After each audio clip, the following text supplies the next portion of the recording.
믿습니다. 아멘. 하나님께서 오늘 우리에게 주시는 말씀은 누가복음 17장 20절에서 21절까지 말씀이고요. 하나님의 나라라는 제목으로 말씀을 나누려고 합니다. 우리 짧은 2절 말씀이니까 우리 다시 한번 한 목소리로 하나님의 말씀 읽도록 하겠습니다. 시작.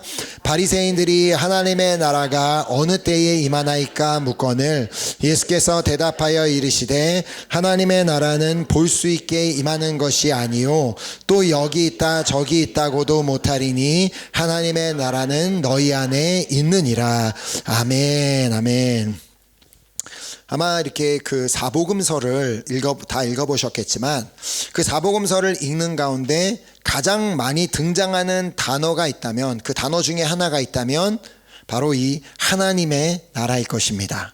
자, 단 마태복음만은 이 하나님의 나라라는 이 단어 대신 천국이라는 단어를 주로 사용하였고, 요한복음의 경우는 단 2번만 이 하나님의 나라라는 단어를 사용하기는 했지만, 중요한 것은 이렇게 이것이 자주 언급이 될 만큼 하나님의 나라라는 주제는 예수님께서 매우 중요하게 강조하고자 하셨던 중요한 주제였음을 깨닫게 됩니다.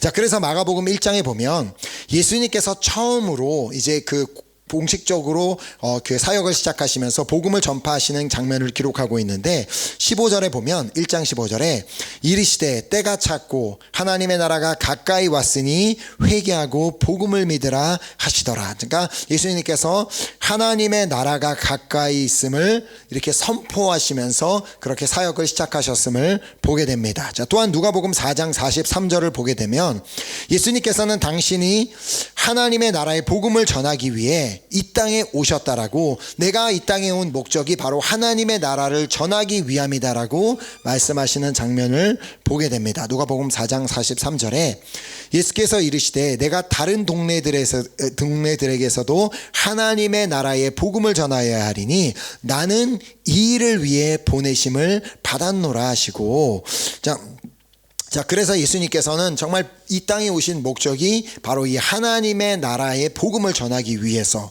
그래서 8장 1절에 보면 그 후에 예수께서 각 성과 마을에 두루 다니시며 뭘 하셨어요? 하나님의 나라를 선포하시며 그 복음을 전하실새 12제자가 함께 하였다, 이렇게 말씀하고 있습니다. 자, 이처럼 예수님은 계속해서 사역 가운데 어디를 가시든지 하나님의 나라를 선포하셨음을 보게 됩니다. 자, 예수님께서 하나님의 나라에 대해서 얼마나 자주 계속해서 말씀을 하시고 또 말씀을 하셨는지 오늘 본문에서 보면 바리새인들이 예수님을 찾아와 묻는 장면을 보게 됩니다. 본문 20절에 바리새인들이 하나님의 나라가 어느 때에 임하나이까 묻거늘, 그러니까 바리새인들이 예수님을 찾아와 이것에 대해서 다이렉트하게 질문을 했다는 것입니다. 자, 그렇다면 우리는 여기서 먼저 왜 바리새인들이 이런 질문을 했는지를, 그 이유를 짚고 넘어가야 합니다. 자, 이해하고 넘어가야 하는데, 자, 이 하나님의 나라에서 이 나라로 번역된 헬라어 단어는 바실레이아라는 단어로서 그 나라라는 의미라기보다는 왕국을 의미하는 단어입니다. 근데 사실상 그 당시에는 다 왕이 정치를 하는 왕정 시스템이었기 때문에 왕국을 의미하는 그런 단어만 있었을 것입니다. 자, 그래서 불어 성경에도 보면 그것을 르호하욤이라고 번역을 하고 있는 이유입니다. 그러니까 우리가 생각하는 나라와 다르게 왕국입니다.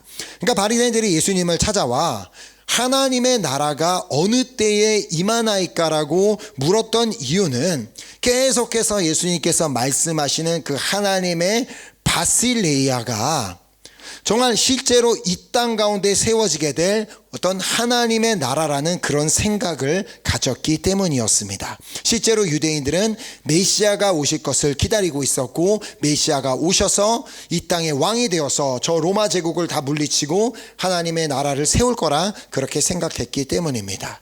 자, 그래서 예수님은 그 질문을 들으시고 대답을 하십니다. 하나님의 나라는 볼 수 있게 임하는 것이 아니다. 그렇게 대답을 하셨습니다. 그러니까 이게 무슨 말이겠어요?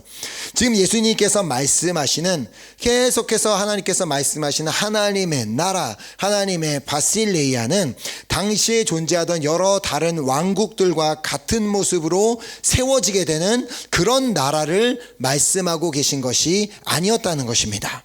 자, 그래서 다음 절에 보면 21절에 또 여기 있다 저기 있다고도 못하리니 하나님의 나라는 너희 안에 있느니라. 그러니까 예수님께서 말씀하시는 이 하나님의 나라는, 하나님의 바실레이아는 세상 가운데 세워지게 될 왕국을 말씀하신 것이 아니라 우리 예수님을 믿는 자들 안에, 우리 사람들 안에 임하게 될 하나님의 나라를 말씀하신 것이었습니다. 자, 그렇다면 도대체 하나님의 나라가 내 안에 임한다는 것이 그게 무슨 말이며 어떻게 내 안에 임하는 것인지에 대해서 오늘 말씀을 나누려고 합니다.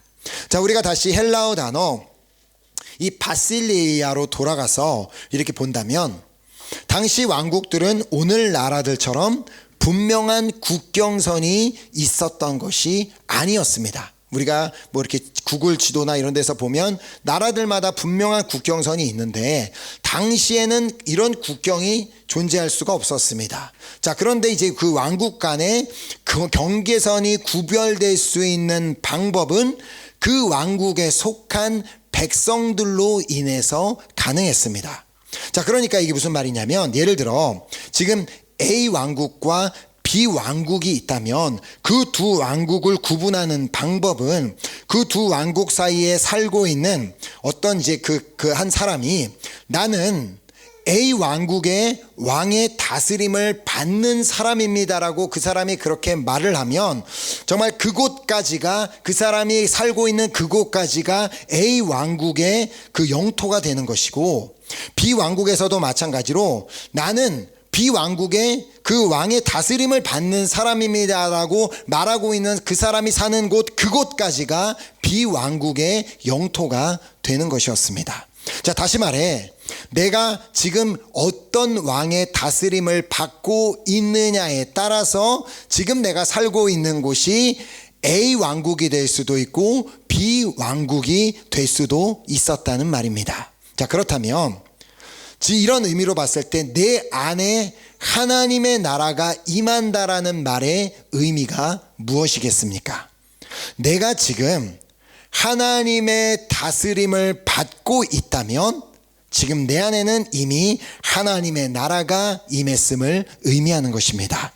자, 그러니까 예수님께서 사역을 시작하시면서 아까 보았던 말씀, 이르시되 때가 찼고 하나님의 나라가 가까이 왔으니 회개하고 복음을 믿으라. 자, 이 말씀은 가장 먼저 내가 지금까지 왕이 되어서 내 스스로 나의 삶을 다스리며 내가 세워놓은 내 나라에서 살았던 그러한 삶을 회개하라는 말씀이었습니다. 자, 그리고 복음이신 예수 그리스도를 믿으라는 말씀이었습니다. 자, 근데 지금 여기서 예수님께서 말씀하시는 하나님의 나라는 두 가지로 볼 수가 있습니다. 자, 먼저는 내가 왕이신 하나님의 다스림을 받으며 살 때 내 안에 임하게 되는 하나님의 나라, 또 그리고 예수 그리스도를 믿고 죽은 뒤에 우리가 가게 되는 그 하나님의 나라, 다른 말로 천국입니다.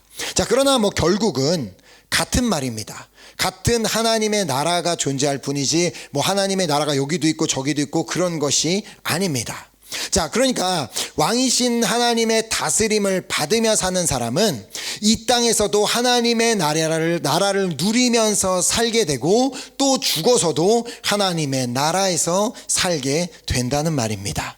자, 이 땅에서 하나님의 다스림을 받으려 하지 않고 하나님을 왕으로 인정하지 않고 내 스스로가 왕이 되어서 내가 모든 결정을 다 내리고 내가 원하는 대로 내 맘대로 사는 사람이 과연 하나님 나라에 들어갈 수가 있을까요? 자, 예수님께서는 하나님의 나라에 들어가는 여러 가지 조건들을 말씀하셨습니다. 그 중에 한 가지를 보면 마태복음 19장 24절에 다시 너희에게 이르노니 낙타가 바늘기로 들어가는 것이 부자가 하나님 나라에 들어가는 것보다 쉬우니라 하시니. 자, 여기서 말하는 부자가 누구입니까? 이 부자란 단순히 지금 돈이 많은 사람을 말하고 있는 것이 아니라 돈이 왕이 되어서 돈에게 다스림을 받고 있는 사람을 말합니다. 자, 그래서 예수님께서 그 부자 청년에게 너는 지금 너가 가진 것을 가서 다 팔아서 가난한 자들에게 나눠주고 그리고 나서 나를 따르라라고 말씀하셨을 때 그 청년이 슬퍼하며 근심하며 떠나간 이유는 그렇게 지금 말씀하고 계시는 그 주님보다는 차라리 내가 그냥 돈의 다스림을 받는 삶을 살겠다라고 그렇게 선택을 했기 때문이었습니다. 자, 그래서 예수님께서는 낙타가 바늘기로 들어가는 것이 부자가 하나님 나라에 들어가는 것보다 쉬우니라라고 말씀하신 이유입니다. 자, 그 부자 청년에게는 하나님의 나라가 임할 수도 없었을 뿐만 아니라 그가 회개하고 복음을 믿지 않은 이상 하나님의 나라에 들어갈 수도 없었습니다. 그가 비록 영생에 대한 관심이 있었다 할지라도 여전히 그의 삶의 왕이 돈인 이상 그가 여전히 그 회개하고 그 복음을 믿지 않은 이상 그는 천국에 갈 수 없었습니다. 자, 그래서 우리는 예수님께서 왜 그 팔복 가운데 심령이 가난한 자가 복이 있다라고 말씀하신 이유를 깨달아야 합니다. 자, 마태복음 5장 3절에 심령이 가난한 자는 복이 있나니 천국이 그들의 것이미요. 자, 심령이 가난한 자가 복이 있는 이유가 뭐라고요? 바로 그러한 사람에게 하나님의 나라가 임하게 될 것이고 그러한 사람이 하나님 나라에 들어갈 수 있기 때문이라고 말씀하십니다. 자, 심령이 가난하다는 말은 바로 하나님을 갈망하는 사람, 그리하여 하나님의 다스림을 받기를 원하고 그 하나님의 뜻대로 살기를 소망하는 사람을 의미합니다. 자, 결국 하나님을 왕으로 삼고 하나님께 다스림을 받기를 원하는 사람이 복이 있는 사람이며 천국이 그의 것이 될 수 있다는 말씀입니다. 자, 또한 마가복음 9장 27절을 보면 다른 또 한 가지 조건을 말씀하시는데요. 만일 내 눈이 너를 범죄하게 하거든 빼버리라. 한 눈으로 하나님의 나라에 들어가는 것이 두 눈을 가지고 지옥에 던져지는 것보다 나으니라 라고 말씀하시며 죄를 범하는 사람은 하나님의 나라에 들어갈 수 없다라고 말씀하셨습니다. 자, 그런데 여기서 중요한 것은 과연 죄의 기준이 무엇이냐는 것입니다. 예를 들어 우리가 살고 있는 이 프랑스에 어떤 그 범죄의 기준이 있다면 그것은 당연히 프랑스 헌법일 것입니다. 자, 그러니까 프랑스 헌법에서 금하고 있는 것을 행하는 사람이 죄를 지은 사람이 됩니다. 자, 이와 마찬가지로 하나님 나라의 죄의 기준은 당연히 하나님께서 세워주신 율법이자 하나님께서 주신 말씀입니다. 그러니까 하나님께서 금하신 것을 내가 행하게 되면 그것이 죄가 되는 것이고 하나님께서 하라고 하신 것을 내가 하지 않는 건 역시도 죄가 되는 것입니다. 자, 하나님의 다스림을 받기 원하는 사람은 당연히 하나님의 말씀을 지키려고 노력하겠지만 그러나 하나님의 다스림을 받기 원하지 않는 사람, 하나님께 관심도 없고 하나님을 왕으로 인정하지 않는 사람은 당연히 하나님의 말씀을 지킬 생각도 하지 않을 것입니다. 자, 하나님의 다스림을 받지 않고 내가 하고 싶은 대로 내 마음대로 사는 사람에게 과연 그러한 사람에게 하나님의 나라가 임할 수가 있겠으며 과연 그러한 삶을 사는 사람이 하나님의 나라에 들어갈 수가 있겠냐는 것입니다. 자, 예수님께서는 우리에게 분명히 말씀하셨습니다. 마태복음 7장 21절에 나더러 주여 주여 하는 자마다 다 천국에 들어갈 것이 아니요 다만 하늘에 계신 내 아버지의 뜻대로 행하는 자라야 들어가리라. 자, 그렇다면 누가 하나님의 뜻대로 행할 수 있겠습니까? 하나님을 왕으로 모시고 하나님께 다스림을 받기를 원하는 사람만이 하나님의 뜻을 행할 수 있게 됩니다. 자, 결국 하나님을 왕으로 모시고 하나님의 다스림을 받는 사람에게만 하나님의 나라가 임할 뿐만 아니라 그러한 사람이 하나님의 나라에 들어갈 수 있게 된다는 말씀입니다. 자, 그렇다면 여기서 질문은 도대체 왜 내 삶에 하나님의 나라가 임해야 하는가라는 질문입니다. 뭐 죽어서 하나님 나라 가는 것까지는 알겠는데, 죽어서 천국에 간다는 것까지는 알겠는데 왜 굳이 지금 내 삶에도 하나님의 나라가 임해야 하냐는 것입니다. 왜냐하면 하나님께서는 우리가 이 땅에서 사는 동안에도 하나님의 나라를 맛보며 살기를 원하고 계시기 때문입니다. 단순히 죽어서만 가는 곳이 아닌 지금 이곳에서도, 지금 이 순간에도 하나님의 나라를 맛보며 하나님 나라에서 살 수 있도록 그것을 원하고 계시기 때문입니다. 자, 천국이 좋은 곳이라는 것은 믿지 않는 사람들도 다 알고 있는 사실입니다. 자, 그래서 사람들이 너무 막 이렇게 좋은 곳에 가면 여기가 지상 낙원이야, 정말 지상 천국이야 라고 그렇게 표현을 하기도 하는 이유입니다. 자, 그 천국을 우리가 이 땅에 사는 동안에도 맛볼 수 있는 방법이 있다라고 말씀하십니다. 단순히 죽은 뒤에만 이렇게 좋은 데였어라고 할 게 아니라 지금 이 땅에 사는 동안에도 그 천국을 맛볼 수 있는 방법이 있다라고 말씀하시는데, 그 방법이 뭐라고요? 바로 하나님을 왕으로 모시고 그 하나님의 다스림을 받는 사람이라면 그 사람에게 하나님의 나라가 임하게 되고 그 하나님의 나라를 맛보게 된다라고 말씀하시는 것입니다. 자, 그렇다면 우리가 어떻게 보이지 않는 하나님을 왕으로 모시고 그 하나님의 다스림을 받을 수 있을까요? 자, 성경은 우리가 하나님을 예배할 때 하나님을 왕으로 모시고 하나님의 다스림을 받을 수 있게 된다라고 말씀합니다. 자, 우리는 보통 예배라고 하면 어떤 정해진 형식 안에서 몇 시 몇 분에 시작되는, 어떤 교회에서 시작되는 그 형식 안에서 뭐 찬양하고 기도하고 말씀 듣고 헌금하고 뭐 그렇게 하면 그것이 우리는 예배라고 생각합니다. 그냥 그 몇 시에 지어진 은혜교회에 있는 예배, 거기 참석했으면 내가 예배한 거다라고 그렇게 생각합니다. 하지만 이 원어적인 의미로 본다면 예배라는 말은 헬라어 프로스큐네오라는 그 동사가 사용이 되었는데, 이 프로스큐네오라는 단어의 뜻은 엎드려 절하다 혹은 경배하다라는 의미를 가지고 있는 단어입니다. 그러니까 하나님 앞에 예배한다라는 말의 의미는 그 철저하게 그 하나님 앞에 와서 엎드려 절하는 것, 경배하는 것을 의미하는 것입니다.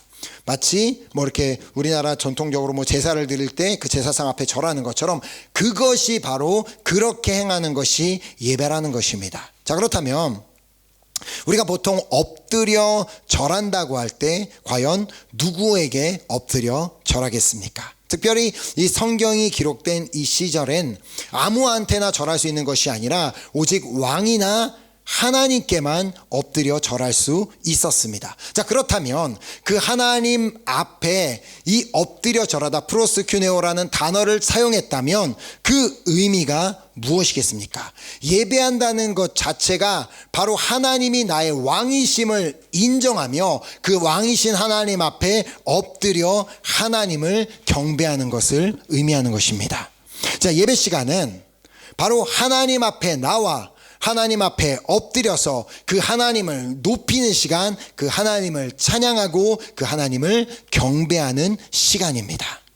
내가 예배 시간에 나와줬으니까 됐죠. 내가 오늘 주일날 한번 나와줬잖아요. 내가 뭐 기도 모임도 나와줬고, 그게 아닙니다. 하나님 앞에 내가 예배를 나와주는 게 아니라 예배는 내가 주님 앞에 나와서 철저히 하나님 앞에 엎드려 나의 예배를 올려드리고 찬양을 올려드리고 기도를 올려드리는 시간인 것을 분명히 알아야 합니다. 자, 그래서 예수님께서도 말씀하셨습니다. 요한복음 4장 24절에 하나님은 영이시니 예배하는 자가 영과 진리로 예배할지니라. 자, 하나님을 예배한다고 할 때에는 단지 몸만 나와서 참석했다고 되는 것이 아니라 내가 1시간 넘게 그 예배 자리에 앉아 있었으니까 나는 됐다라고 하는 것이 아니라 내가 직접 땅바닥에 엎드리지는 않는다 할지라도 하나님 앞에 내가 영적으로 엎드려서 정말 내가 어떤 무언가를 받는 시간이 아니라 오직 하나님, 이 시간을 통하여 하나님만 높임 받기를 원합니다. 하나님만 경배하는 시간 되길 원합니다라고 그렇게 하나님 앞에 드리는 것이 바로 예배 시간이라는 것입니다. 또한 엎드리는 척하는 것이 아니라 그냥 하나님 앞에 다 기도하니까 고개를 숙이고 있는 척을 하는 게 아니라 진실된 마음으로 하나님 앞에 엎드려서 내 주님이 나의 왕이십니다. 나에게 말씀하옵소서. 내가 듣겠나이다. 무엇을 말씀하시든지 내가 그대로 행하기를 원하다이다라고 고백하며 왕이신 하나님께 나아가는 시간이 되어야 한다는 말입니다. 그런데 우리는 많은 때 예배를 거꾸로 생각할 수 있습니다. 난 예배 때 뭘 받으러 간다고. 그러니까 뭐 설교 말씀이 내 마음에 안 드나면 그게 뭐 저 별로라고, 저 예배 별로라고, 저 찬양팀이 좀 찬양 못한다면 저거 별로라고.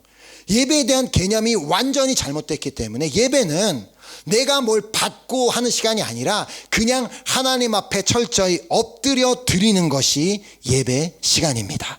그러니까 주변 환경이 어찌 되었든 내 옆에 자고 있는 사람이 있든 내 옆에 딴짓을 하고 있는 사람이 있던 하나님께서 받으시기 원하는 예배는 나의 예배입니다.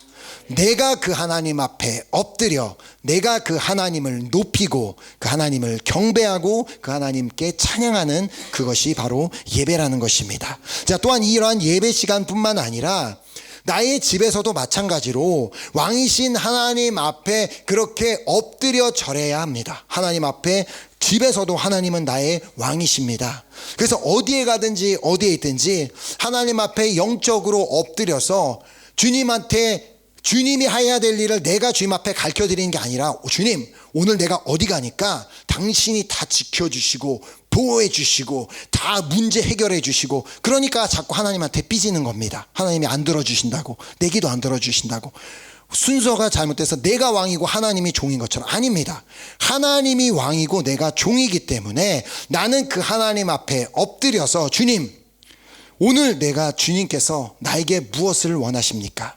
하나님, 내가 어떻게 해야겠습니까? 내가 무엇을 해야겠습니까? 라고 그렇게 물으며 주님의 다스림을 받기 원하는 자들이 될 때 비로소 우리의 삶에는 하나님의 나라가 임하게 될 줄 믿습니다. 자, 그러기 위해서는 먼저 우리가 예배자가 되어야만 합니다. 자, 예배자가 된다는 것 자체가 바로 왕이신 하나님의 다스림을 받는 자라는 의미를 가지고 있기 때문입니다.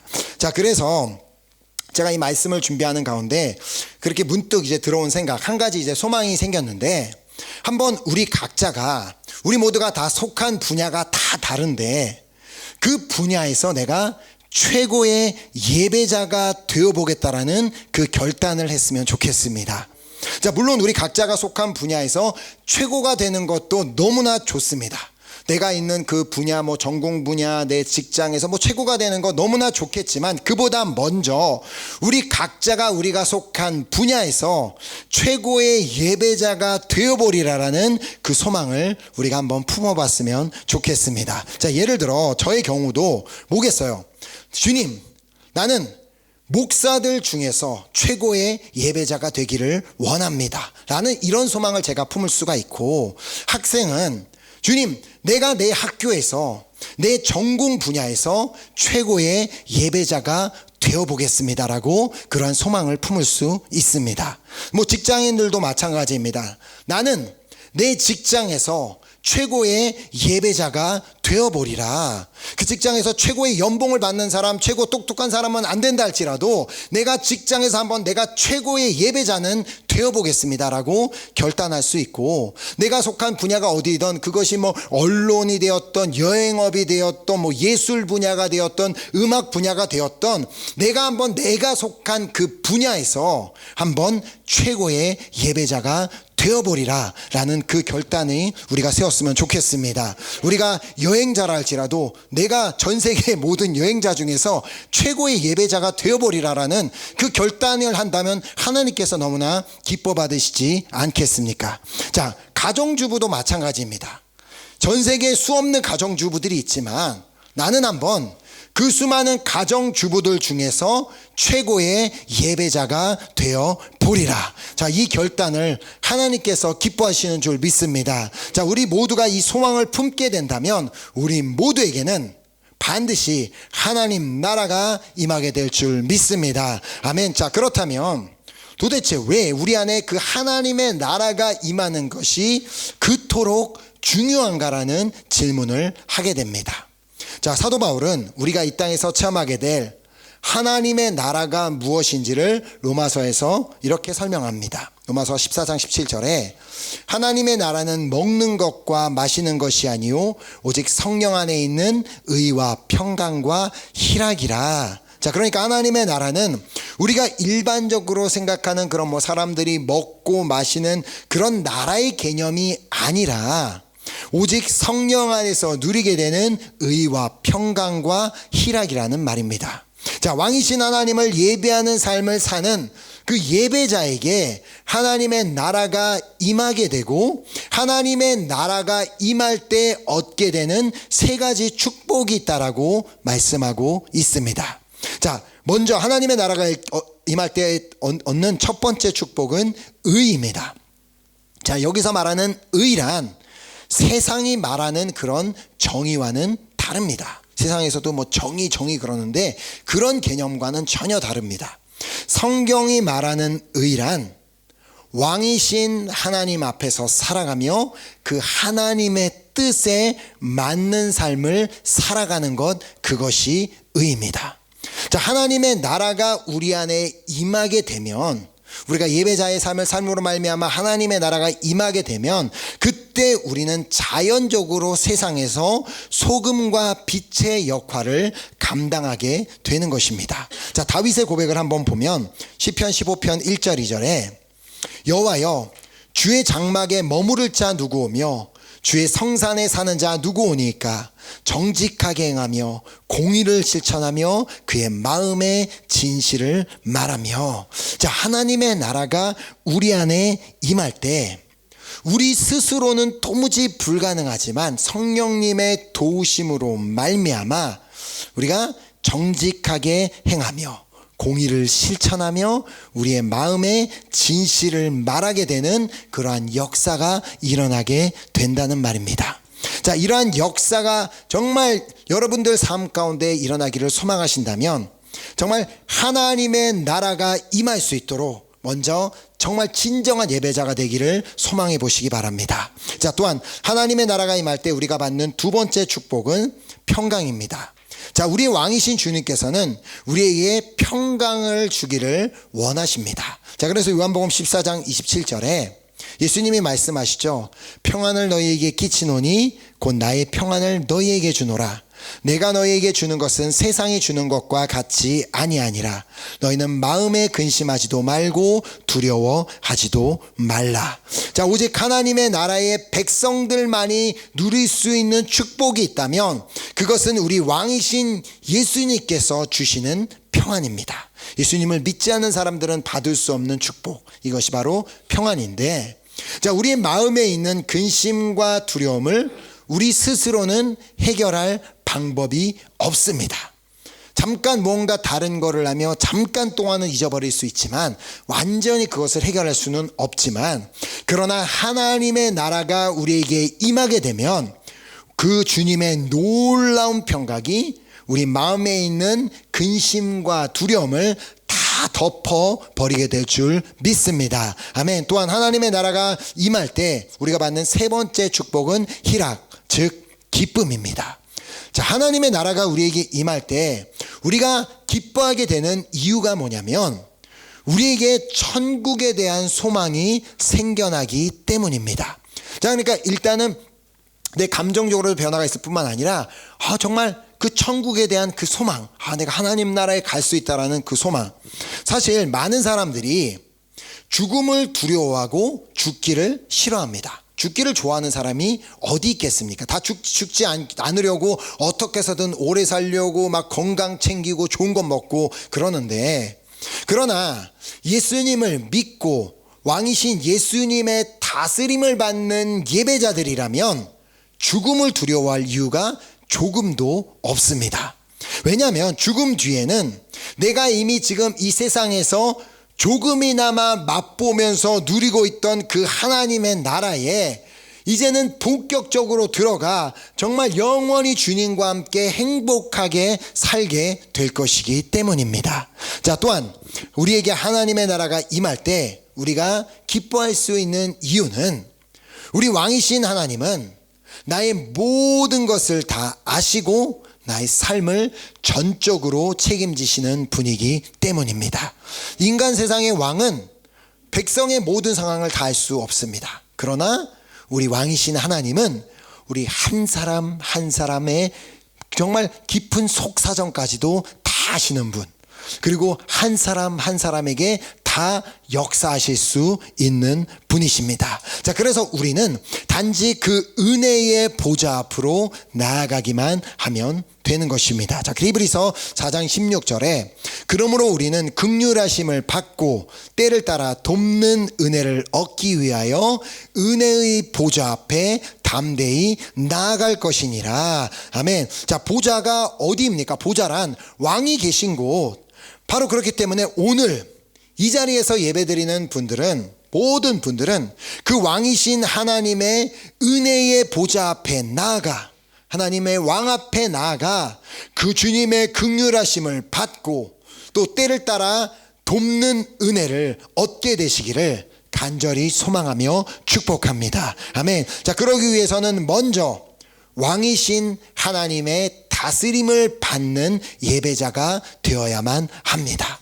우리가 그 왕이신 하나님의 다스림을 받는 예배자가 되지 않는다면 자연스럽게 하나님의 나라도 우리 안에 임할 수 없고 우리가 또 그 정말 하나님의 나라를 맛볼 수도 없기 때문에 가장 최우선적으로 오늘 우리의 결단은 내가 정말 하나님의 다스림을 받는, 왕이신 하나님의 다스림을 받는 그 예배자가 되고자 하는 그 결단이 우선적으로 필요합니다. 자, 그것도 아까 말씀드린 것처럼 그냥 예배자가 아닌, 그냥 일반적인 흔한 예배자가 아닌, 한번 내가 속한 분야에서 최고의 예배자가 되보리라라는 그 소망을 품어보시기 바랍니다. 아멘. 아멘. 아멘입니까? 그래서 한번 우리 옆에 있는 분에게 한번 축복해 줬으면 좋겠습니다. 정말 당신이 속한 분야에서 최고의 예배자가 되시기 바랍니다. 한번 우리 옆에 있는 분에게 말씀해 주시기 바랍니다. 해서 최고의 예배자가 되시기 바랍니다. 아멘.